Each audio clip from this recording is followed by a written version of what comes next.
Om, lead us from the unreal to the real, lead us from darkness unto light, lead us from death to immortality. Om, peace, peace, peace. So in these sessions, Ask Swami sessions, we take questions which have been sent in to us from virtually every corner of the world. And there are so many questions. We have a dedicated team of volunteers who select the questions, compile them, put them together and classify and present it to me.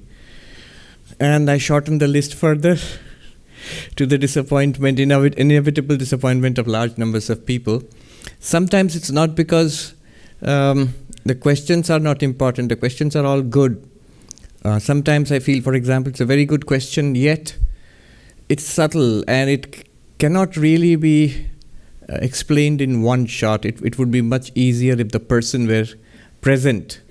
Then we could have a conversation and then it clarifies matters. So sometimes very good but very subtle questions have to be unfortunately set aside. But be that as it may, we have a set of questions today. And Cordelia is going to ask the questions? Yes, she'll put the questions to me. And I really don't know if you'll have time for questions from the audience here, but is there would you like to ask a question? You have any questions? See, will you have time at the end? Let's do maybe half a dozen questions from the internet audience, and then we will see if anybody has questions here. We haven't done questions from this audience, physical audience, for a long time. Yes. All right. Swamiji, the first question is from Lisa Cherian from Kerala. She asks, Brahman is beyond the body-mind complex. If realization occurs in the mind, how can it be a true experience since the mind itself is false or mithya? Yes. You need to consider this carefully. When you have an experience, when you have an understanding in the mind, often that understanding refers to things beyond the mind. So, for example, let me give another example. An example would be, I say I am happy. When I'm saying I am happy, I'm saying it with the tongue and the voice box and the lungs, the entire vocal apparatus. So basically the tongue is saying I am happy, but it doesn't refer to the tongue. The happiness is in the mind. The expression is in the tongue. The vocal apparatus, it expresses the sentiment. It speaks out aloud the sentence I am happy. But what does it mean? Who is happy here? Where is the happiness? It's all in the mind. Obviously the mind cannot speak aloud. It uses that instrument to speak. The happiness refers to something beyond the tongue. And that's right. Speech works like that. Speech works about things other than itself. Similarly, understanding in the mind about the self, I am Brahman, for example, it refers to something certainly beyond the mind. But the mind can point to something beyond the mind. Ignorance about myself resides in the mind. And the knowledge to remove that ignorance must also come in the mind. Another point, where else can realization come? See, realization in the mind is an appearance, it is part of the world, it is therefore mithya or false, an appearance. How can a realization in the mind point to Brahman or reveal Brahman? Why not? Where can realization occur? Can it occur in the body? No. Can it occur in Brahman, the absolute reality? No. It can only actually occur in the mind. Knowledge comes in the mind. Ignorance is in the mind. Knowledge in the mind removes ignorance in the mind. Therefore, realization can occur only in the mind. Upanishad says this, manasaiva anudrashtavyam. By the mind alone it is to be realized. Now, then what do you mean it's beyond the mind? In what sense? It is that which illumines the mind and reveals knowledge and ignorance in the mind. So what basically the mind does is, when we study Vedanta, when we focus on it, we try to understand it, meditate upon it, and we make the breakthrough, we get it. That getting it is definitely in the mind. It removes the ignorance in the mind which made us think that we are body-mind. That is removed. Brahman is self-revealed. Not that Brahman is revealed at that moment, but Brahman is always self-revealed. And that self-revealed Brahman is now obvious again to me. I realize I am Brahman, and that understanding is also in the mind. So realization takes place in the mind. Where else will it be? Knowledge in the mind can refer to something beyond the mind, just as speech in the tongue refers to something beyond the tongue. And you are right. Any realization in the mind cannot actually reveal Brahman, because Brahman is self-revealed. By removing the ignorance, Brahman is revealed. But the ignorance has to be removed. For that, knowledge is required, and for that, mind is required. So you see, this is the technical aspect of that has been clearly discussed in the Vedanta Sara discussions. Those who have attended those classes, you just look up the two technical terms, vritti vyapti and phala vyapti. In terms of, so those are technical terms, but they sum up a lot of conceptual apparatus. In terms of those, in that paradigm, vritti vyapti, which is in the mind, it removes ignorance. And phala vyapti, which is also in the mind, the reflected consciousness illumining something, that is not required because Brahman shines forth. That's how knowledge in the mind, realization, self-realization is different from other kinds of knowledge in the mind. Okay. Amit Sharma asks, if I am pure consciousness, who is getting manifested through the body and mind? And if the world is just an appearance, Brahma Satyam, Jagat Mithya, then why do I come across unwanted situations which I never have imagined? For example, the present COVID situation across the world. I have never heard, thought, or imagined such a thing ever. Then why has it come into my appearance? If the world is just an appearance, then who are the people around me, like my wife, father, mother, brother? Are they also just an appearance? If yes, then the same is true for them as well. What is the truth in this case? How can I understand this concept in a deeper sense? Please guide me, Swamiji. Yes. If I am pure consciousness, you see at the beginning, what does he say? If I understand that? He says, if I am pure consciousness. If I am pure consciousness, and the world is an appearance. How do unwanted situations like the COVID thing, which is unwanted, I never wanted this. I could have never imagined this. How did all this appear in me? Notice the transition you have made from I as pure consciousness and to the I who might be imagining or experiencing COVID. You have shifted the I. It's very important. In case of many such questions, what is generally happening is we give an assent to the proposition, I am pure consciousness. I am pure consciousness, fine. But why do I feel misery when my children disobey me? Children of pure consciousness? Disobeying pure consciousness? Notice, you have already made the shift. Shift to what? From I as awareness only to I as this person. Body, mind, and as long as you are this person, if you take this person to be real, I am this person, then the world is real, then wife, father, mother, brother, they are real, and COVID is also real. The moment you take one part of the dream to be real, then the rest of the dream also you must take it to be equally real at least. We have made a shift. Unwanted. How can I imagine something that is unwanted? Why do I come across an unwanted situation if it is an appearance in me? See, the underlying thought is, so are you saying that, is Vedanta saying I am imagining all this universe? No, Vedanta is not saying that. First of all, let me just say, unwanted situations come in dreams also. And you don't doubt for one moment that the dreams are all your own imaginations. Dreams are our imaginations. The mind projects these dreams.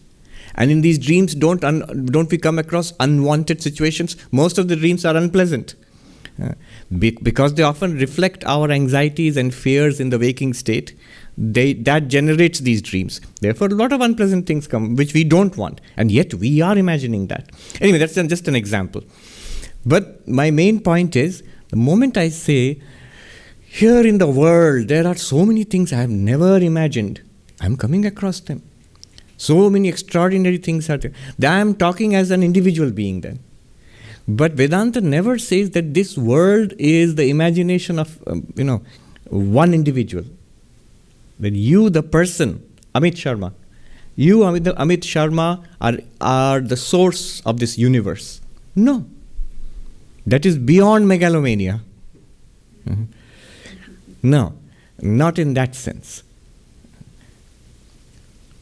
You, Amit Sharma, have very little control over your own dreams also. And this entire universe, so from that perspective, you can understand it as the universe being a dream of God, for example. That's one paradigm in which to understand. If I cannot break out of my limited individuality, I am this person, Amit Sharma, then there is a cosmos before me. I must accept that there is this physical universe. Then Vedanta will say that there is a cause of this physical universe. And that cause is consciousness plus Maya. That is called Ishvara or God. And this universe is a projection of that cause. You can call it a dream of God if you want to be poetical, but it's a projection of that cause. And I am an individual in that also. But you started by saying, I am pure consciousness. If I am pure consciousness, then please grant that you are pure consciousness. In awareness, is it not true? Everything arises in that awareness. In awareness, the mind, which you call the mind of Amit Sharma, arises. The sensory system of Amit Sharma arises, which experiences the body, and through the body you're experiencing the world. Yet all of it is in that consciousness. Imagine, if that consciousness which you are were to be switched off, if it's not possible, suddenly switched off. From that perspective, the entire universe, including COVID, wanted, unwanted situations, everything would disappear in a flash. So that is what is meant when they say that Brahman is pure consciousness. You are that pure consciousness. The entire universe appears in that pure consciousness. It does not mean, as we sometimes take it to mean that is it true that I am sitting here and imagining or drawing out a blueprint of the universe and imagining it into existence? No, not I as the individual. I as the individual also have popped up in that pure consciousness, which is my real self. Yeah. So the crucial answer, if you want to take away the essence of what I am saying, is examine whether I am shifting the I. And most cases we are shifting the I. We are generally so rooted in this body-mind identity that after giving assent to I am Brahman, then we shift back immediately into the body-mind mode, and then we say, why do I have all these problems if I am Brahman? What about then who are my wife, father, mother, brother? They are your wife, father, mother, brother. Who else can they be? And you are saying you're Brahman, but yes, but the moment I take this much as real, I am this person, Sarvapriyananda or Amit Sharma, after that if I say wife, father, mother, brother are unreal, you're asking for trouble. If I accept this much as reality, well, I've already accepted. The moment I say wife, father, mother, then you're already in the Amit Sharma identity. Brahman doesn't have Mrs. Brahman, then there is father Brahman, mother Brahman. No. All of this would be an appearance in Brahman. But as this person, then all the identities become, all the relationships also become equally real. As when I take myself to be a person, I cannot dismiss this world as a dream. Krishna says in the Bhagavad Gita, Avyakta hi gatir dukkham dehavadbhir avapyate. The unmanifest reality, that means pure consciousness, the impersonal reality. that is very difficult to assimilate, to realize if we are strongly identified with the body. Dehavat means with body, but then everybody, there is a body. For an enlightened person also, at least from our perspective, there is a body. But are we deeply rooted in this body idea? This is who I am. Then the impersonal consciousness that I am pure consciousness is difficult to realize. From the impersonal perspective, Amit Sharma and wife and father and mother, brother, all are appearances, and you are the one consciousness behind all of them. Okay, we'll leave it at that. Maushimi from India asks, Pranam Maharaj, my question is about Aham Brahmasmi. This says that the very nature of I is consciousness.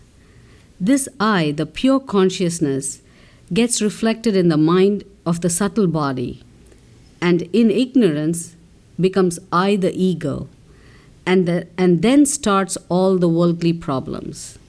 This I, the ego, generates the illusion of me and mine, and desires, anger, and sufferings emerge.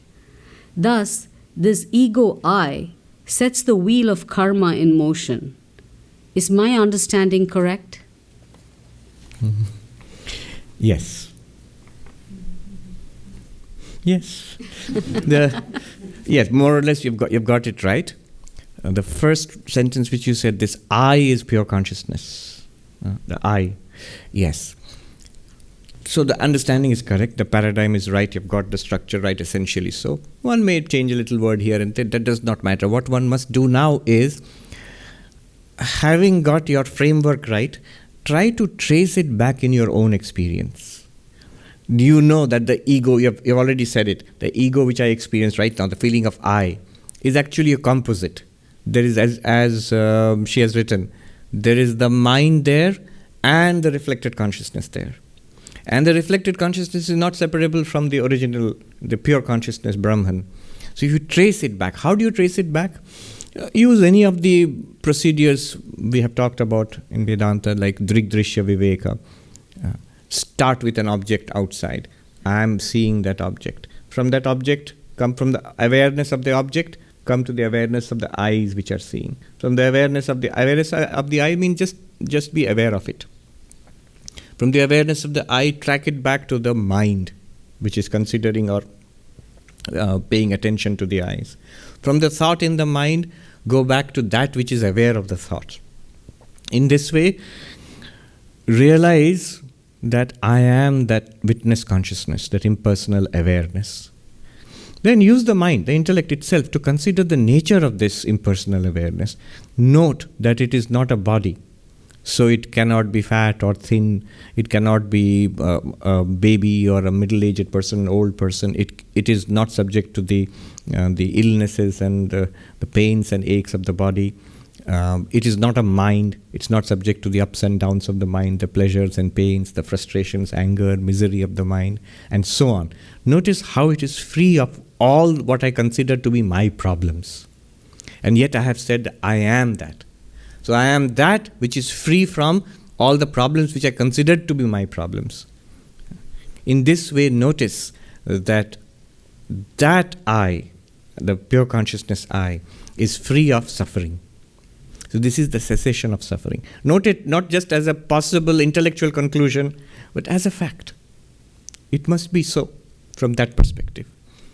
Also, consider how that impersonal consciousness has no wants. It is fulfilled. Wants arise at the level of the mind.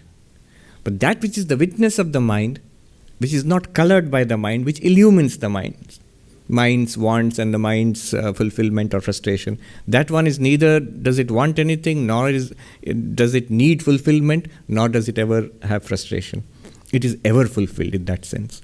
So that is the achievement of Anand or Purnatvam, fulfillment, completion. That's what one can do after getting this clear, as this person has, and then track it back in experience. Do it again and again.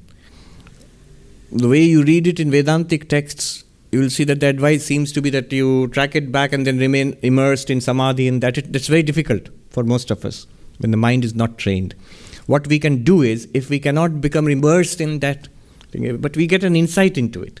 If you have got an insight, keep repeating that insight, short bursts of insight. That much we can all do. All means those who are at this level of understanding. Without understanding, that insight practice is also not possible. So repeat that again and again in short bursts. Yeah. So this is a long question, Swamiji. Ramachandran Balaji asks, Dear Swamiji, it has become clear to me that individual consciousness is the fundamental substratum of every human being. However, I am unable to make the leap towards the notion that there is a larger universal consciousness of which this is but a reflection. And all your explanations, including of words being able to confer direct knowledge sometimes, as in the case of the 10th man's story, do not enable the understanding of that link. Your explanation of Vidyaranya's subtle word-based proof of the that in that thou art is tremendously circular reasoning. You first have to believe in it to accept the reasoning, and that cannot be done without direct experience. The link between the individual consciousness and the universal consciousness is to be understood beyond any more questioning, either by logic or by direct experience. Every route of exploration stops at the border of the individual unalloyed consciousness, that gold. But just because every human being is gold, it does not automatically mean that there is one universal gold and not many gold pieces, all made of exactly the same base substrate, so to say, but all separate. I have reached a spiritual dead end, sir. Please help. Yeah, it's a good question, actually. The basic question is the link between our individual awareness and, as he says, universal consciousness, universal awareness. These words itself, they create confusion after some time.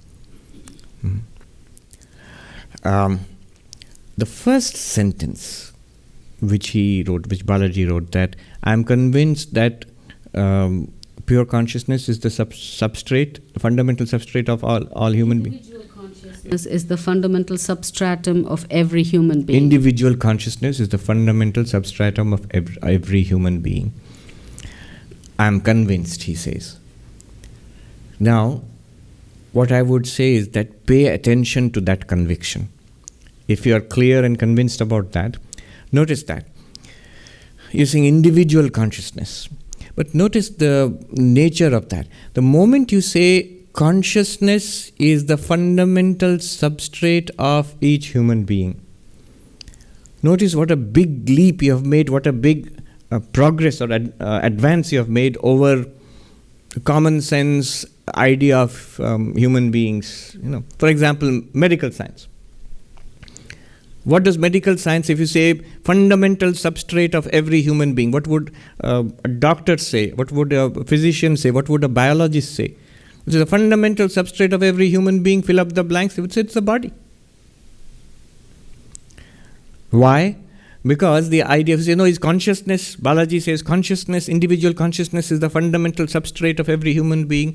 The doctor or the biologist would say no. Why?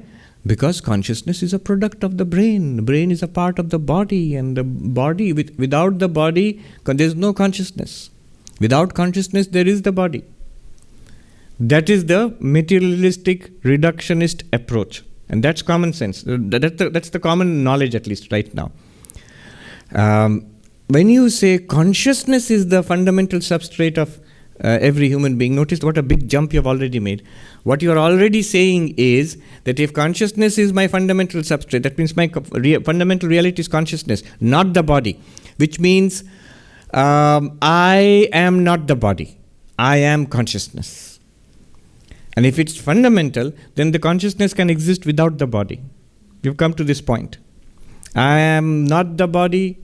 I exist without the body, therefore I am independent of the body. All of that follows from that sentence. I am convinced that the individual consciousness is the fundamental substrate of the human being, of every human being. Therefore, this consciousness which I am is not dependent on the body. It's not a product of the brain or of the body.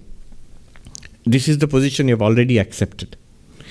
What I would recommend is, then notice the nature of this individual consciousness, this so-called what you are calling individual consciousness. Is it born with the birth of the body? Can't be, because it's not the body. Does it age with the aging of the body? Can't be. It can be a witness of the aging of the body. It can be affected by, it can feel that it's somehow limited by the aging of the body, but it's not aging with the aging of the body. Will it die with the death of the body? That's ridiculous. If it's not independent of the body, why should it suddenly decide that the body is dying, I should also die? No. It will be the witness of the death of the body. So this consciousness is immortal. If you say consciousness is the fundamental substrate, then this consciousness must be immortal. It is aware of similarly of the mind. It is independent of the continuous ebb and flow of the mind, of the emotions, of ideas, of memory, of personality, of the sense of loss, anger, guilt. All of these are in the mind. And the consciousness is that which is aware of them but independent of them. Just as if the body is fat, does consciousness become fat? For example, let's take an external thing. This is a clock. I am aware of the clock. Does this awareness become a clock? That's ridiculous. Awareness reveals a clock. Then I am aware of the body. Careful here. Is the awareness the body? No, it reveals the body. Just as awareness of the clock does not make awareness a clock, similarly, awareness of the body does not make awareness the body itself.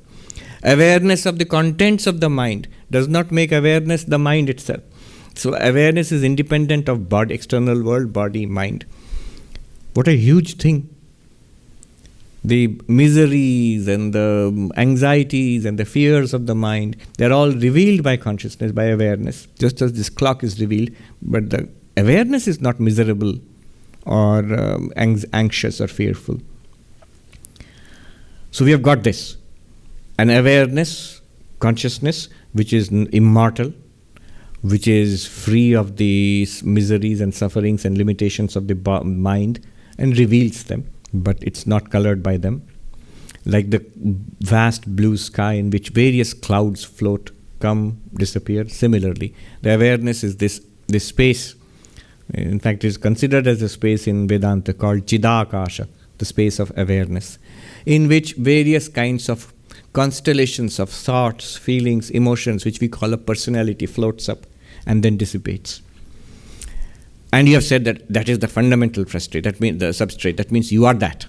Balaji is that fundamental substrate. That's my real nature. Now, why do you call this impersonal awareness individual? Whatever is individual in Balaji, is it not the body? Is it not the mind and the personality in the mind? Personality which the mind constitutes? That is individual. What do I mean by an individual? That which is separate from everybody else. Is the body individual? Surely. I can see so many different bodies here. The bodies are different. I can clearly experience it. Is the mind individual? Surely. I have this intuition that my thoughts, feelings, emotions in this mind are different from the thoughts, feelings, emotions, knowledge in those minds. Clearly minds are different, bodies are different as far as we know. So the distinctions between us lies in the body-mind. Does any distinction lie in consciousness? Consciousness like light. Light reveals whatever is here. There is a microphone, there are cables, there is a mask, there is a table, and there is a clock. The light which reveals clock, mask, microphone, is the light different? Is the light which reveals clock a kind of clock light, reveals a mask kind of mask light, microphone light? No, it's the same light. These microphone, mask and clock are individual. They are quite different from each other. But the light which shines upon them and reveals all of them impartially, it is not individual. It is not personal. It's quite impersonal. Isn't awareness by itself, you're saying the individual consciousness, that the consciousness by itself, how is it individual? You know why we call it individual? Because somewhere deep inside, we identify the consciousness with the body and the mind. It's almost as if the light which is falling on the table, I'm identifying it with the clock and feeling the clock light, mask light, microphone light. No. Considered apart from the objects illumined, the light is one and the same, homogeneous. Why is consciousness individual? Because we are unable to separate it very clearly from body-mind. That's why it feels individual. Consider another approach. The awareness, I feel very, very distinct from everybody else here in the waking state. Because it all seems very different from me. In my dream state also, I feel the consciousness is very different because my dreams are different from your dreams. But consider the deep sleep state. The consciousness which reveals the blankness, the uniform blankness in my deep sleep. In everybody's deep sleep, the experience is exactly the same. Every man, woman, child, every animal, even insect, I heard even they have deep sleep. So if they have deep sleep, in every case, the man, woman, child, animal, insect, those individualities are erased in deep sleep. The awareness that shines upon that uniform blankness, is it different than, if the experiences are the same, how can even the awareness how can the awareness itself become different? From the deep sleep perspective, notice, since the deep sleep experience is same for everybody, there is no reason to suppose that the awareness differs in any way in any one of us. See, gold, you can talk about gold pieces, different pieces of gold. Can you talk about pieces of consciousness? That's the example he gave, gold pieces. But can you talk about pieces of consciousness? Gold is a physical substance. You can cut it into physical pieces. The consciousness, if you consider the mind, even the mind, it's very strange to think about pieces of the mind. You can have various thoughts in the mind. But can you actually make physical slices of the mind? You can't, because the mind is not a physical thing. It's a subtle entity. Consciousness is even beyond that. Is it possible to make pieces of consciousness and say different individual consciousnesses? There is no way of distinguishing consciousness from one person to another person to another person. In sentient beings, you can distinguish bodies. Bodies are individual. Minds are also individual. Though in Vedanta, we have a concept of an underlying cosmic body and underlying cosmic mind, where they are all united. But beyond that, in consciousness, there is no way actually of distinguishing individual consciousnesses. That is not to say that the question is not a deep and good one, because it's a very profound question, because this is at the point where Sankhya and Advaita differ. Sankhya does talk about individual consciousnesses, separate Purushas. I'll make two more points and then move on. One is, he says, "Sir, my spiritual life is at a dead end. Please help me." Why? He said that? He said... at the end? He said, "I have reached a spiritual dead end. Yes. Please help." I have reached a spiritual dead end. Why should it be a dead end? When you say that individual consciousness is the fundamental substrate of Balaji, that means I am that consciousness. You call it individual consciousness also. But I just showed you that so-called individual consciousness, being free from the body of Balaji, is immortal, is not born with the birth of Balaji, does not die with the death of the body of Balaji. Because it is free, and the illuminer, and the witness of the mind, which Balaji calls his own mind, then it is free of the ups and downs, the miseries, the unhappinesses, the frustrations of that mind. That consciousness is free. That consciousness transcends the sufferings of the body-mind. That itself is a wonderful attainment in spiritual life. Why is spiritual life at a dead end? Not at all. If I consider consciousness to be my fundamental substrate, your spiritual life is not at a dead end. You have reached a pretty good place, I would say. It is the culmination of Sankhya. So this is the first point I want to make. If you really consider, my only problem is I don't know how to understand that individual consciousness is same as cosmic consciousness. If you drop the word individual and cosmic, you will see they are the same. It's the words which are creating the trouble. But anyway, if my only problem is, I know I am pure consciousness, but I feel there's an individual consciousness and there's a cosmic consciousness, and I don't know how they are the same. Well, we'll deal with that problem later. But first of all, consider what you have already got. You have already achieved enlightenment according to Sankhya. Yeah. And that enlightenment is immortality, it is free from suffering, it is beyond death and disease, as that substrate consciousness. So, it's not a dead end. If you are honestly convinced about that, and you try to make it a living reality for yourself, it is enlightenment. It is what Sankhya calls Kaivalya, the supreme aloneness, consciousness itself. In Sanskrit, in Sankhya, it is called Purusha, pure consciousness. Now the question remains that, are these Purushas, are there many pure consciousnesses? In each individuality there is one pure consciousness, so there are many individual beings, there must be many individual consciousnesses, which is what he feels. And there is some kind of cosmic consciousness, and how are they one and the same, which Advaita says. Just follow that track which I gave, that why is this consciousness individual? Sankhya gives many arguments. It sticks to its position.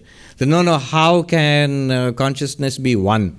Then the birth of one would be the birth of everybody, the death of one would be the death of everybody. But you can easily answer those questions. The birth is the birth of the body. Death is the death of the body. You have said your consciousness. Why do you think the birth of the body is your birth? Why do you think the death of the body is your death? Second argument, for example, there are 5 major arguments given by Sankhya, but all of them can be dismissed in this way. You will see each of the arguments takes holds of something in the body-mind, not in consciousness itself. When one is awake, everybody would awake if you are all the same consciousness. One falls asleep, everybody would fall asleep. That's sort of what happens in Vedanta talks. Everybody falls asleep. Now, but again, that's not true. When one is sleeping and another is awake, what is sleeping and what is awake? The mind there. Has the consciousness fallen? What would it even mean for consciousness to fall asleep? We understand what is the meaning of the mind for going to sleep. The body also undergoes physiological changes when the mind is asleep. But what do you mean by consciousness being asleep? If you feel our consciousness being asleep or awake, then you have not distinguished between mind and consciousness yet. Consciousness is ever awake. It's like saying the day and night on the sun. We have day and night here. But in the sun itself, where is day and where is night? It's just blazing illumination all the time. You can at the most say that it is eternal day there. Consciousness is eternally awake. There's no question of it going to sleep.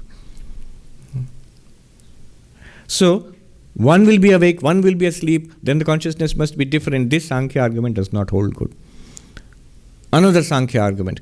How can consciousness be the same? If one person becomes illumined, everybody will become illumined. If one person is in ignorance, everybody will be in ignorance. Not true again. Ignorance and illumination, enlightenment, that's in the mind, in the individual mind.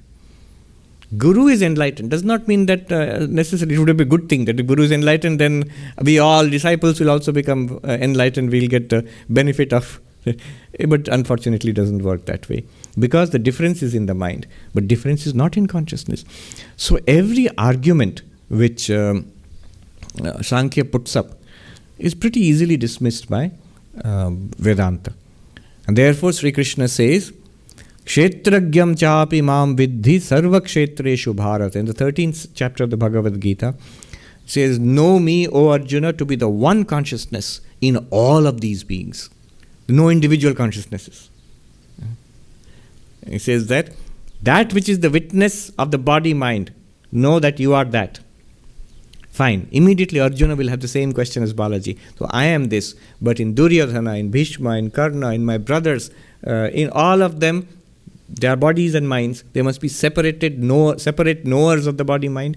Immediately Krishna says, the knower of the body-mind in all bodies and minds is one, and I am that. That is the idea of God in Vedanta. One consciousness shining through all bodies and minds. So this is the argument. Advaita Vedanta goes even further, but we will not touch that. The even further means, all right, we are one consciousness. But what about these bodies? You have admitted bodies are many, minds are many, and the world has millions of entities. This whole variegated, pluralistic world is an appearance in one consciousness, essentially not different from consciousness. That will be the completion of non-duality. Because before that, there is still duality. All right, we'll leave it there. The next question.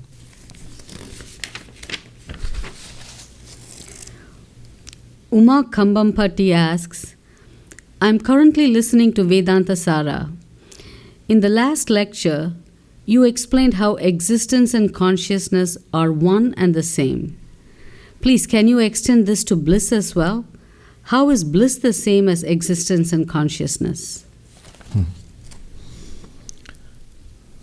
What is bliss? First of all, I'm sure she's got the right idea, but it's important to repeat this again and again. When we talk about existence, consciousness, bliss, take one, existence. We don't actually mean existing things. The moment we say existence, what comes to our mind? Oh, the table is an existing thing. Table exists, clock exists, man exists, woman exists, even space exists. These are existing things. Even sort of abstract entities like numbers, in some sense they exist. They're existing things. But when you say existence, we're talking about existence itself, which appears as existing things. When I say water, I don't mean a particular wave or even all particular waves. I mean that reality which appears as waves and foam and surf and bubbles. So I mean existence itself, not things which exist.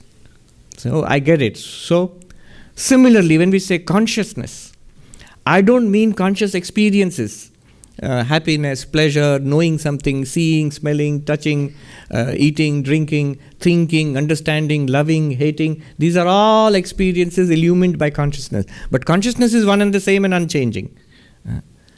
So we mean the consciousness itself, not particular conscious experiences. We mean existence itself, not particular existing things. Now, coming to bliss, this question.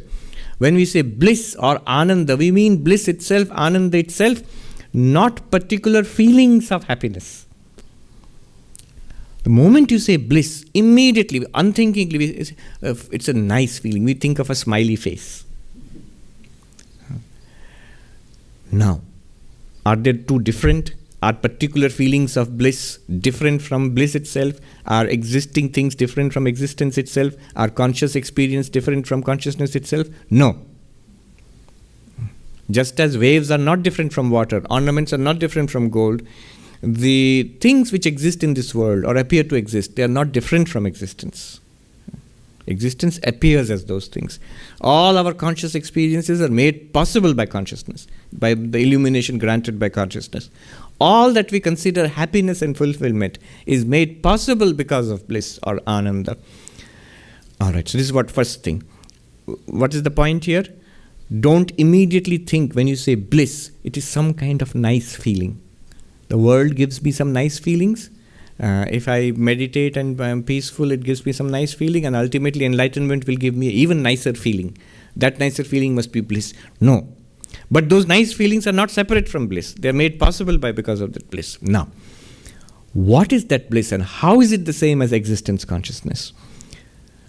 To give you an answer in one straight sentence worth contemplating upon, the unlimitedness of that existence consciousness is bliss.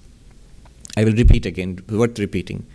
The very unlimitedness of that existence consciousness is bliss. Ananda is ananta. Ananda bliss, ananta infinitude. When I realize my own infinitude, as what? Infinite what? Infinite existence, infinite awareness. And infinite here means unlimitedness. When that is realized, that fullness, that completeness, that purnatvam, that itself is Ananda. Where did you get that? If you ask, please, justify on the basis of the Upanishads. Chandogya Upanishad says, Yo vai bhuma tat sukham, nalpe sukham asti. That which is the infinite, the vast, that itself is happiness. There is no real happiness in the limited. There is no real happiness in the limited. Notice how our demand for happiness is never fulfilled. No matter how much money you get. How much money you get. I don't know if I should say this. This gentleman, okay, I will not name him. This gentleman who is now the richest person in the world just now. Now, some people who know him very closely, and they told me that whatever he does, the plain and quite obvious message there is, or the motive there is, how will this get me more money?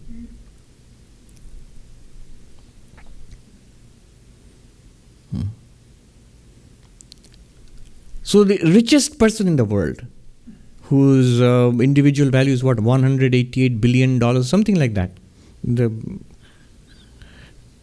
That person is still continuous, day and night, the project is increase, more.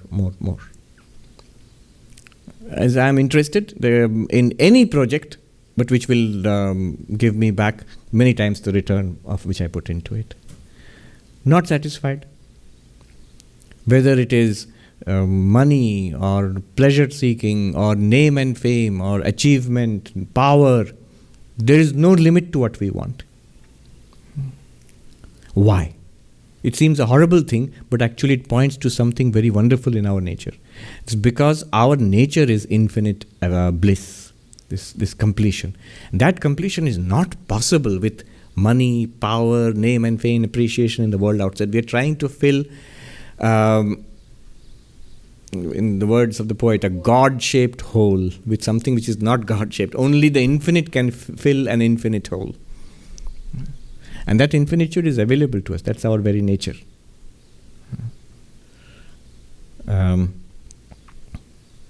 So that infinitude is bliss. What infinitude is? It is exactly existence consciousness. But what existence consciousness? Not an existing thing, not a conscious experience. It is the underlying unlimited existence consciousness, underlying all existing things and all conscious experiences. When you realize that, I am that, you realize you are unlimited. That itself is bliss. Now, a question might still arise, that sounds awfully abstract, Swami. The underlying demand here is, the unspoken demand here is, after I realize these things, will I really be happy? I mean, I want that feeling of happiness. I understand, a feeling of happiness is not the absolute bliss itself, but will that feeling be there or not? Don't worry, it will be there. And oodles of it. Unlimited. You will have lots of smiley faces. Proof, look at the lives of the saints in every tradition. Are they joyous or not? Yes. Like Saint Teresa said, a sad nun is a bad nun. In spiritual life, you will get happiness. Sri Ramakrishna talks about Vishayananda, Bhajanananda, Brahmananda. Vishayananda is the joy that you get with contact with things of the world. Anything in the world. From a cookie to a Nobel Prize winning work in sciences, anything in the world, it gives you some joy. And that's where most people are stuck. But a greater joy awaits those who take to spiritual life. That is called Bhajanananda, the joy of spiritual practice, of meditation, of prayer, of divine music, of contemplation, of dispassion, vairagya, of the discernment of the eternal from the non-eternal, of devotion to God and the love of God. All of them give a purer and happier joy than the Vishayananda, the things of the world. And even higher is what you are asking, Brahmananda. Even higher than the joys which you get in the course of spiritual life is that ultimate bliss, which is not a type of bliss, but it is bliss itself. Vivekananda put it this way, Not that it is absolute, not that it exists. It is existence itself. Not that it knows, it is knowledge itself, by which he means pure consciousness. Not that it is happy, it is happiness itself. That is the meaning of bliss. Yeah. Subhajit Haldar asks, if Brahman through Maya becomes God, then how come surrender to God leads to moksha? The idea here is if something comes through Maya, it is under the domain of Maya, it is false, it is bound. This is, I think, the idea behind the question. If Brahman through Maya becomes God, what is the point of surrendering to God? Because God is also in Maya. No. 2 points here. First, remember, Maya has 2 aspects. Sri Ramakrishna would never tire of repeating it. Vidya Maya and Avidya Maya. So what is Avidya Maya? Avidya Maya, the Maya of ignorance, is that which plunges us in worldliness. Greed and lust and anger and jealousy, hatred, fear, anxiety, grasping onto this little life and somehow desperation. All of this is worldliness. It comes from Avidya Maya. Me and mine, and trying to hold on to that much. Vidya Maya is Viveka, Vairagya, Bhakti, love of God, faith in God, devotion, the clarity that there is an eternal reality. The world is non-eternal and there is an eternal reality. This is all Vidya Maya. Vidya Maya takes you to enlightenment, frees you from samsara. Avidya Maya embroils us in samsara more and more. And both are Maya. Both are Maya. Now, what about God?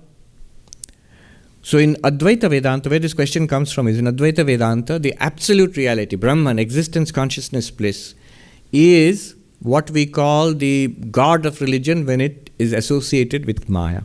But when you say associated with Maya, it does not mean under the domain of Maya. Just because something is associated with Maya, to be an individual or to appear anyway within samsara, you have to be associated. Sri Ramakrishna used to say this is the field, the kingdom of Maya, the arena of Maya. Just because something is associated with Maya does not mean it is trapped in bondage or limited. Those who are enlightened, the masters who teach a spiritual life, are they not within Maya? Isn't the body part of Maya? Even the individuality of the teacher is part of Maya? True, but they are free. And by taking refuge in them, by taking their help, we also attain to enlightenment and freedom through Maya, beyond Maya. If that is so of ordinary within quotes, ordinary enlightened beings, how much so then God? God is nothing other than that absolute reality, plus Maya. Now Maya is the power of God. For us it may be bondage. So Sri Ramakrishna explained as the mighty serpent, which has poison in its mouth or in its fangs. And one little bite from that serpent is enough to knock out a mouse or a frog. But that's just a little bit of the poison. All of that is in the mouth of the serpent, the cobra. It doesn't affect the cobra at all. It's the power of the cobra. It's not a limitation for the cobra. Similarly, Maya is the power of God. It's not a limitation for God. With that power, entirety of samsara is going on, and for those who are ready for liberation, that power alone, God with that power alone, grants liberation. Where is Vedanta? Within Maya or outside it? Within Maya. It has to be. All the texts and the teachers and all the Vedanta classes and Ask Swami, it is all enabled by Maya. It's not outside Maya. It is all within the realm of duality. Tulsidas, it seems he said, show me the teacher who can teach non-duality without duality. I will bow down to him. Impossible. It is through Maya that you go beyond Maya. Swami Vivekananda said, you cannot run away from the machine. He means Maya. You cannot run away from the machine. Learn to work the machine. It will set you free. Learn to work the machine. That is through Maya itself. The great Buddhist philosopher 2000 years ago, Nagarjuna in the south of India, he said that in his Mula Madhyamaka Karika, Samvritti manashritya paramartham nadhigamyate. Without taking the help of the lower truth, the higher truth cannot be attained. We must admit that we are stuck in this position. And we must start here. And starting here means starting within Maya. Without taking the help of Maya, no way of attaining Brahman. Maya is that which occludes means hides, and also reveals Brahman. From Brahman's side, there is no problem. From our side, we must go through Maya. Now, if you consider, I don't know if it's a good example, but at least it has the merit of being an amusing example. And you being a doctor can relate to it. Swami Sarvapriyananda ji gave this example. He said there are two ways a patient can get help in the hospital. One is when the doctor comes on his or her rounds, which is once in a while only, because the doctor is a specialist and has so many things to deal with, will come quickly and take a look at and the nurse will give the report on the patients under her care and say that this is the problem, and the doctor will make a few recommendations, and you can seize that moment and appeal to the doctor. This is my problem, that is my problem, and this is a pain, I don't have that medicine, this is discomfort.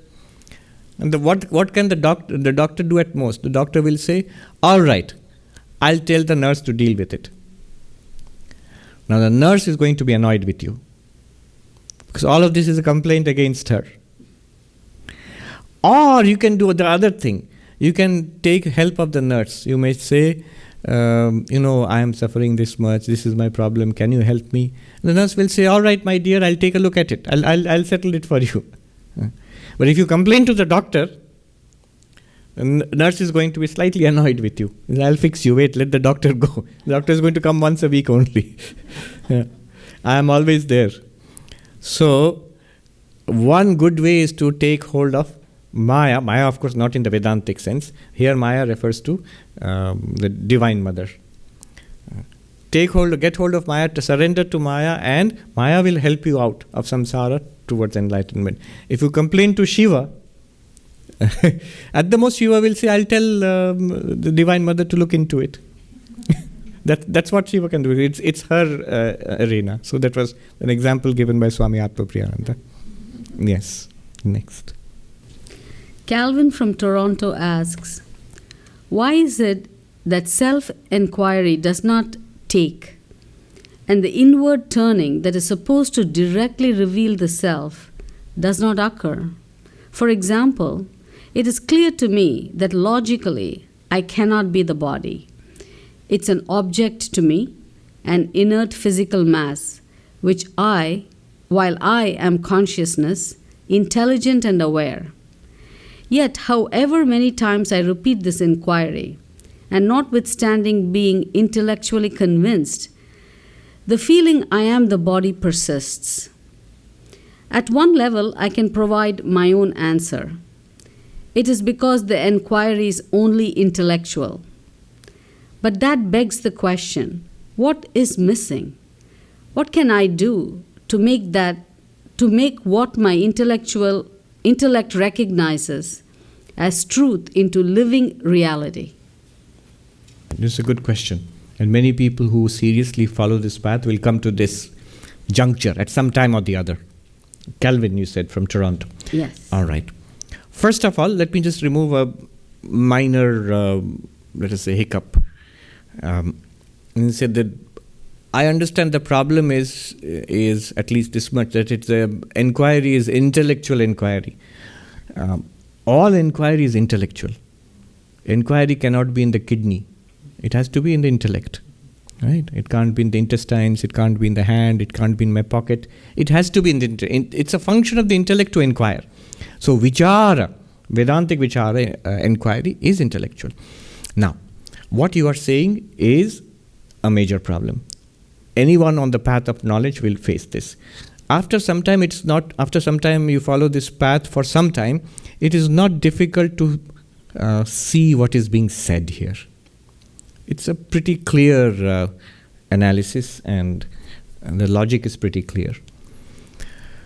But then comes the problem, what next? It doesn't seem to have helped me much. I'm still stuck with literally feeling like this. And in Uttarakhand, in the Himalayas, the sadhus, they use a Hindi word for this. Pachta nahi hai. In Hindi, that means it's not digested. The food has not been digested. Similarly, Vedanta has not been digested. The word he used is very perceptive. It does not take. It should catch and transform. The fire should blaze forth. I'm striking the match, everything I'm doing it right, but that spark is not coming. So what is the answer to this? At two levels. One is what the texts say. The text will tell you very precisely this. Stay with that, what you call intellectual conviction. Stay with that and deepen it. This is called the process of assimilation. Your conviction already is, I am pure consciousness. So aham, I am he, or I am that pure consciousness, I am. Swami Vivekananda says, stay with it. Tell yourself that again. Tell yourself not in the sense of brainwashing. It's staying with something you have understood. So stay with it, tell yourself again and again, I am that, till he says, till it tingles with every drop of your blood. I mean, it's a very visceral thing he's saying. It's no longer just, you will not feel that it's just intellectual. It is intellectual, it is emotional, it's a storm in my life, it is transformational, till it becomes very vivid. This is called nididhyasana, Vedantic meditation. Vedantic meditation meant exactly for this. Once you know the teaching, it is clear. That is shravanam, hearing the teaching, studying. Second, not only is it clear, you're convinced about it. If anybody asks a question, anywhere a question is raised, you are ready to reply. You know, your clarity is so much is there. Even after that, if this doubt comes, then you have to stay with the clarity. After all, why will you not stay with it? If you know something to be the truth, why won't you stay with it? If you know that this feeling that I am the body, this kind of a sensation, unexamined complex of sensations, which makes me feel, talk and behave and react to the world as the body. It's a kind of unconscious inertia of past practices. Then all that you have to do is to decondition it. Start small, make it a living feeling, then act from it, try it out once or twice, You take out the car for a spin, don't go straight on the freeway. You're learning to drive, learn in the driveway or in your parking lot. Then you take the car out. Similarly, Vedanta, you try it out in small, where do you try it out? Whenever there are problems, a little pain in the body, a little somebody misbehaves and you feel upset. Can I not feel upset? Can I know that I am the upset-free consciousness, which reveals the upset and also the quick disappearance of that upset. I am that consciousness which never got upset. It cannot be upset. Can I stay with that in little challenges till you can face bigger challenges? And very soon you will see it's a living reality for you. Try it out. Don't give up that conviction you have got. What you're calling that intellectual conviction, that is clarity, that is conviction. Stay with it and see where the resistance is coming. That resistance is an opportunity.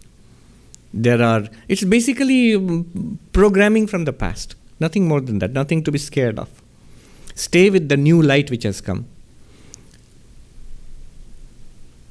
One sadhu in the Himalayas, he would say very nicely, Prapt sach ka adar kare. That which you have already realized and understood, give value to that. We keep seeking more sophisticated philosophies, more sophisticated practices, but what you have got is enough already to set you free from samsara. Give value to that. This sadhu, he had little like epigrams in Hindi. Value what you have already got in spiritual life. Prapt sach ka adar kare. That is, respect the truth which you have already got. Another time he would say, अपना सच्चाई को स्वीकार करना बहुत बड़ा गुण है. To recognize and accept one's own reality is a very great quality. All I am Brahman, all of that is fine. But right now my mind, the level of my ethics, morals, my situation in life is far below that ideal. And I accept it mentally. I don't have to tell anybody else. Then I can make progress. I know I am that infinite existence consciousness. There's nothing to be upset about. And you start making a change. Yeah. So stick with that. That's first. That is the recommendation given by any Vedantic teacher.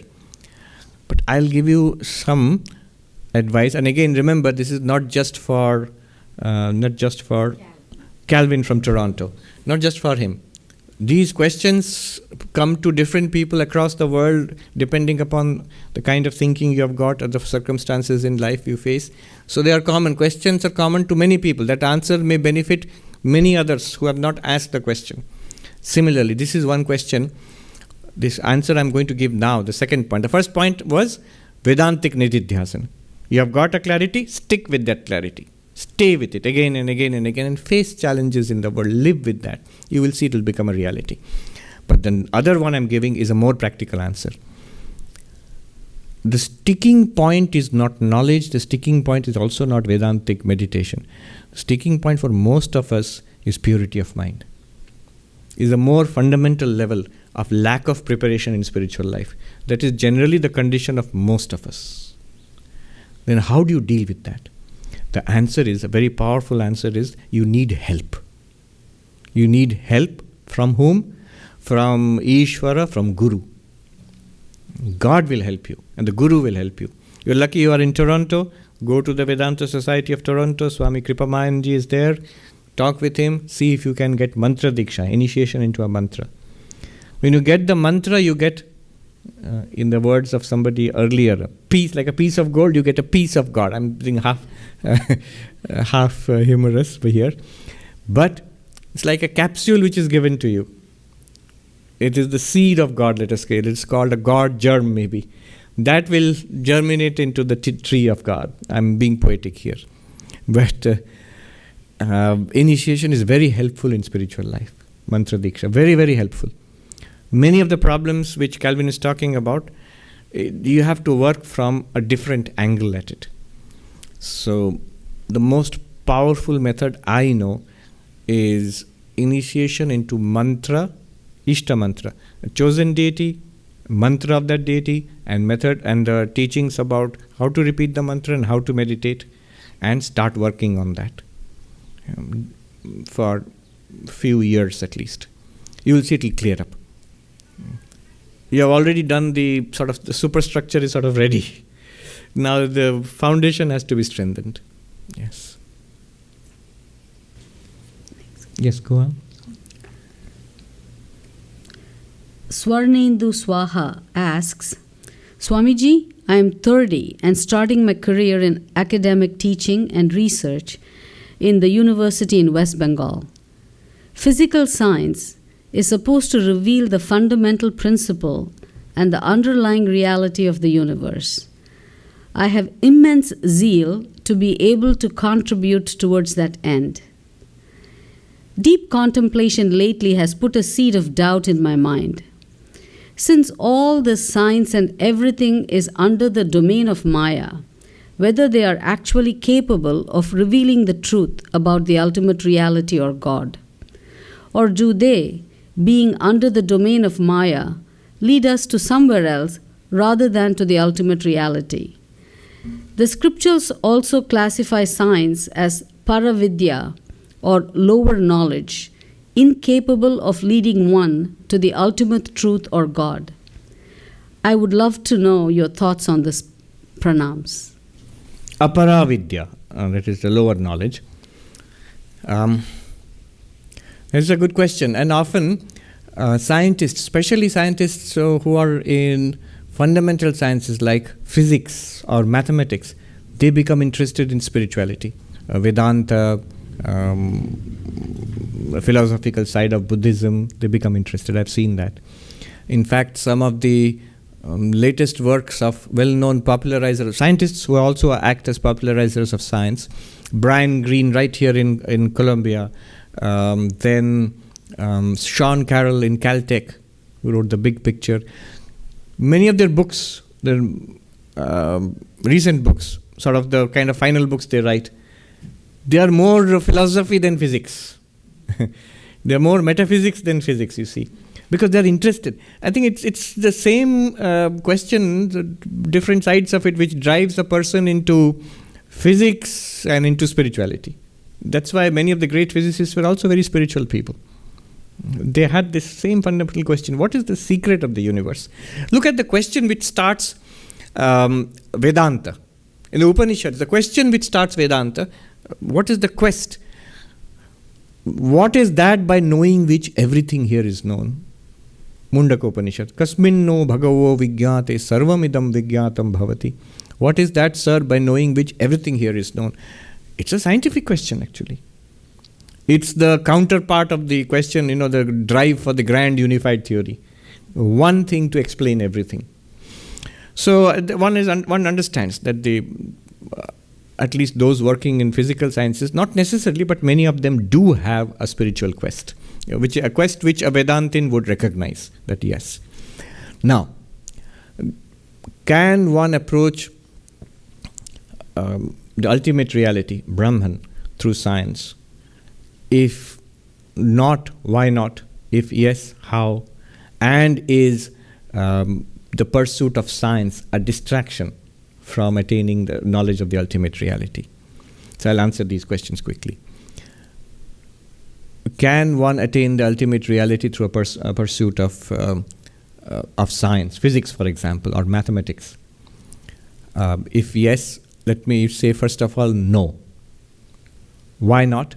The classical Vedantic answer would be that you are studying that which is not the self. You're studying the universe, matter, energy, space, time, body. Even if you could study the mind, that's the limit of science. Especially physical science, if you say the limit would be the brain, for example. Beyond that, you cannot study anything. So it will never take you to the real self, and the real self can only be attained or realized by a study of the Upanishads and Vedanta, which point out to you something which you have to intuitively grasp within yourself through Shravana, Manana, Nididhyasana, systematically studying the Vedanta under a competent teacher, reasoning about it, and then meditating upon like Calvin says, he has got a logical conclusion, logical conviction about it, then meditating, staying with it, immersing yourself in it. That will give you the breakthrough and you realize you are Brahman. A course in physics won't do that. That's why I remember meeting this gentleman who was a physicist. He was dismayed. He had met a modern, great, well-known and very reputed modern teacher of Advaita Vedanta, who had asked him, what do you do? And this gentleman said, I'm a researcher in physics. And this master told him that, oh, that's all within Maya. Forget it. Come here. I will teach you about the ultimate reality or Brahman. Now, this is a little dismaying for the gentleman, because then it puts a big question over his whole quest. Or at the very least, it bifurcates the two. Search for ultimate reality, that is Vedanta's province, and what I do for my living, my lifetime, that is something which is lower within the realm of illusion and so on. Now, this is the answer from the classical perspective. And I also generally agree with it, but that's not the end of the story. I was corrected by a friend of mine who is one of India's leading mathematicians and a monk. So when I told him this classical non-dualistic perspective, classical Vedantic perspective on the pursuit of modern science, for example, in relation to the realization of the Vedantic truth. So when I said it can't be done, because this just studies something within the domain of Maya, and that is beyond Maya. But then he told me something very obvious. It should be obvious. He said, why not? What will take you to that realization? Vedanta, right? Isn't that also within the domain of Maya? If one quest, one system of knowledge within the domain of Maya can point to something beyond Maya, why not another? All you need is the quest, and you keep at it. It's quite possible. He's not saying that it will take you to the realization of I am Brahman, but why is it impossible? It should be possible. And that is also the view of, for example, Swami Vivekananda. We know in this city, in fact in the Vedanta society, you would I've seen the old records, who is attending the classes, Swami Abhedanand is speaking, Nikola Tesla. Tesla is coming to the class and listening to the talks. Why did he become interested in Vedanta? It goes back to Swami Vivekananda, whose talks Tesla had heard first in the World Parliament of Religions in Chicago. Tesla would actually shut down his pavilion. He had a pavilion on electricity at the World Parliament in the exposition there. He would shut down the pavilion, come and wait for Swami Vivekananda's talk. He would stand at the back of the hall, listen to Swamiji's talks, and then leave immediately afterwards. And Swami Vivekananda struck up a friendship with Tesla. If you see the correspondence, there's actually a correspondence between Tesla and Swami Vivekananda.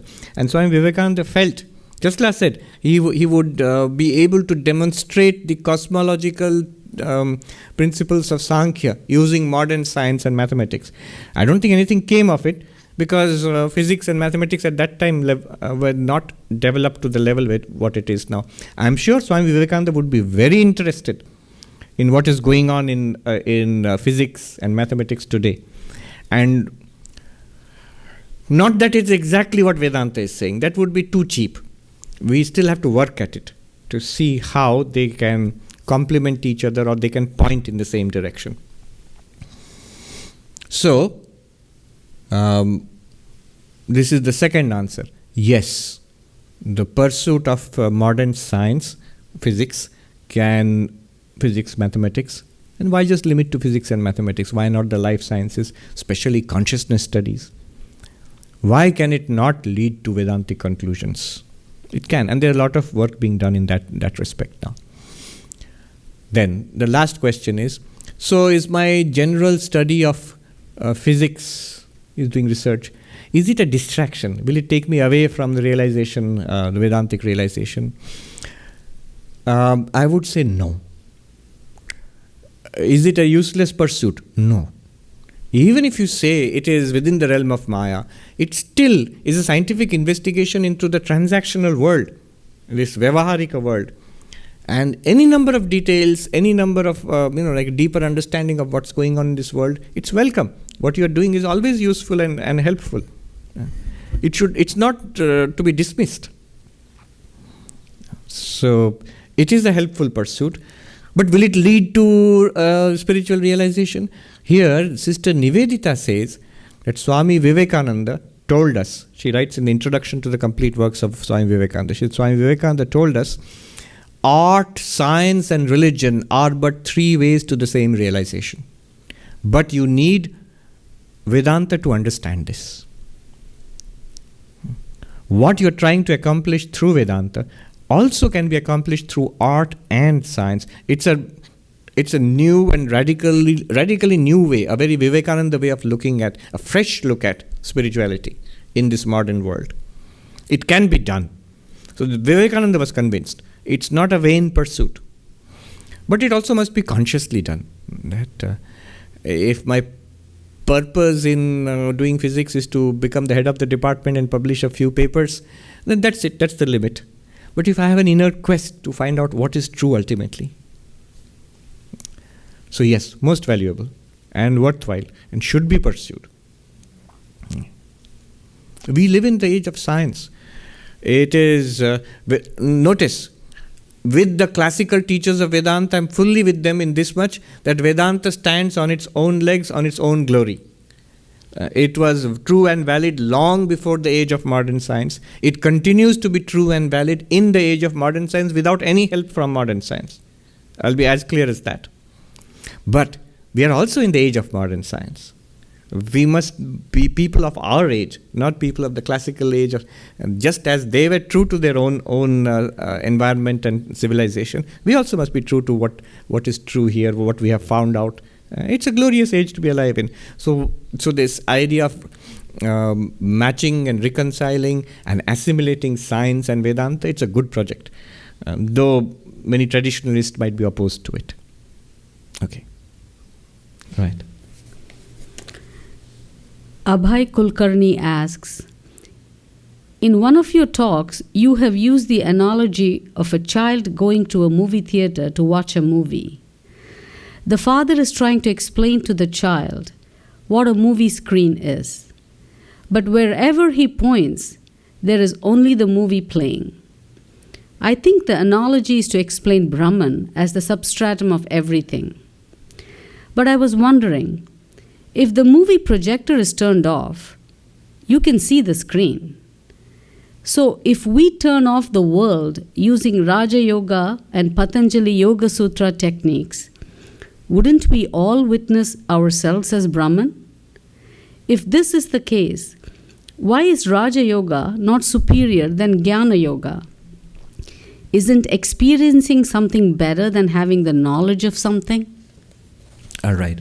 So this is a good argument for Samadhi, for Raja Yoga.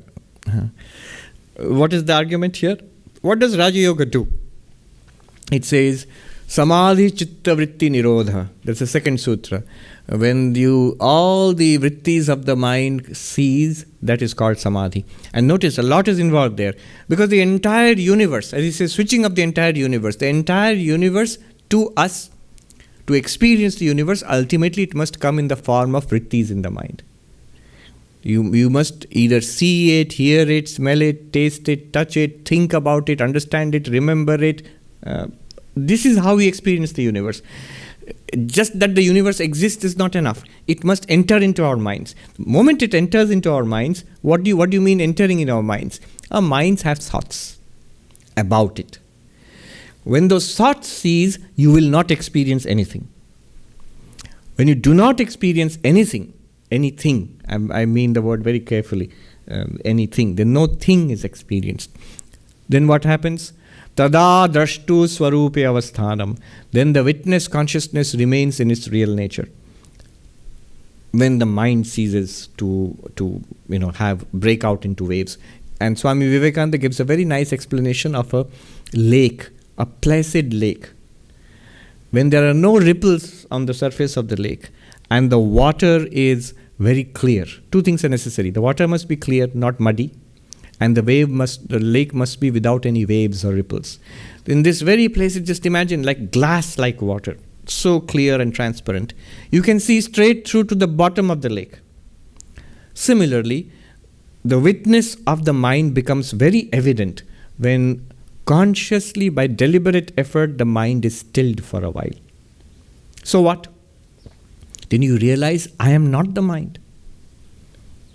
After you realize means after the mind starts working again, oh, what was that I saw? During that mind is stilled, you cannot have any particular realization because just consciousness is there, witnessing the silent mind. You realize, oh, I am the consciousness quite apart from the functioning of the mind. This is what the gentleman is saying, that so if you can get this kind of an experience that reveals to you I am the witness consciousness, isn't this superior to just saying that there is the body and the mind, and beyond the body and mind is witness consciousness and you are that? That sounds kind of theoretical, like a classroom lecture or something like that. And here is the direct experience. First of all, if that's the way it seems to you, you're most welcome. You're right. There's nothing wrong in it. But that also is predicated on a slight misunderstanding, subtle but deep misunderstanding of Advaita Vedanta. It's not, like he says, a battle between experience and knowledge. Here by knowledge he means something written in a book, heard in a lecture, demonstrated on a blackboard. That's knowledge. And I vividly see myself as pure consciousness. That is experience. No, this is a false dichotomy. It's a false distinction. Vedanta is experienced through and through. Just as seeing the movie is an experience, seeing the screen is also an experience. The idea that I see the screen when the movie is switched off, it's a false idea. Why? Because you are seeing the screen when the movie is playing also. I need to switch off the movie to see the screen is based on a false idea of what the screen is. When it is covered with pictures, the pictures are insubstantial. They are nothing other than the screen itself. That understanding must go. Then, with eyes open and eyes closed, you will realize it's Brahman. If Brahman is limited to seeing it in Samadhi, one sadhu put it nicely, Lo apne pyare ko Samadhi ke jail khane mein band kar diya. You have put your beloved Lord in the jail of Samadhi. You have locked him up. Only when you go into prison visit, there you find God. in the jail, in the prison of samadhi. Outside it, no God. It's always there. That is what Vedanta reveals to you. Now, immediately, I can understand the thought pattern of this person, and immediately one might say, "Oh, I'm not saying that it is available only in samadhi. It's available elsewhere also, but it's easier to recognize it in samadhi. And once you have recognized it, you will see it. You will understand it outside samadhi also." Although the Patanjali Yoga Sutra, the next sutra itself says, "Vritti sarupyam itaratra." When the mind is active, the pure consciousness is mixed up with the movements of the mind. It means as if mixed up with the movements of the mind. The consciousness never becomes the mind. So the final point here would be, this is the point raised by Madhusudan Saraswati in his commentary on the Bhagavad Gita. He says, there are these two ways of appreciating, of realizing that ultimate reality, that I am Brahman. One, he says, is the way of samadhi, the yogic meditation way. The other is the Vedantic way. He calls it the Vedic way. The way of yogic meditation, of plunging yourself into samadhi, and literally, as like he says, switching up the movie, he says that erasing the experience of the world. He says, Madhusudan Saraswati, that is the only way for the followers of Sankhya and Yoga who consider the world to be real. Real means real by itself. Then you must appreciate yourself as pure consciousness apart from the real world. And apart from the real world means you need to shut down your experience of the real world. Then you realize yourself as pure consciousness. That's true only when the world is a real something else, apart from you, the consciousness. But Vedanta does not say that. Vedanta leads you, first of all, to appreciate the world of diversity which you see outside is not outside. This inside-outside is not there in consciousness. Inside-outside is the body's feeling. Inside-outside is a kind of idea in the mind. But mind, body, inside-outside, all are in consciousness. It's only in and through consciousness that we have these ideas of inside and outside.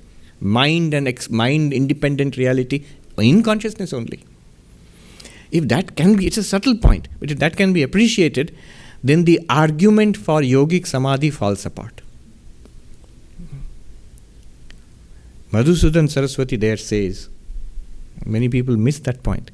He makes it very clear. For the followers of Advaita Vedanta, Vedantic way, where the world is an appearance in consciousness, there is no need to practice yogic meditation separately, samadhi separately, for attainment of knowledge. And then he says, therefore our revered master, he means Shankaracharya, therefore our revered master has in no place ever recommended samadhi. Now, footnote to this.